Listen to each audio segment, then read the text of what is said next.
ఏ కన్ను చూడదనా నీ విచ్చల విడిమిడిసి పాటు, ఏ చెయ్యి ఆపదనా తప్పటడుగే నీ అలవాటు. అదృశ్య దృష్టిగా సకల సృష్టిని ను గమనిస్తున్నది లెక్కగట్టి,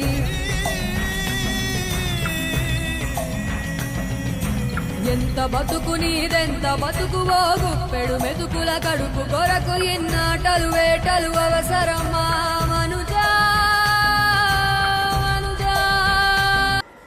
చూశారుగా ప్రకృతి ప్రళయం అంటే ఎలా ఉంటుందో.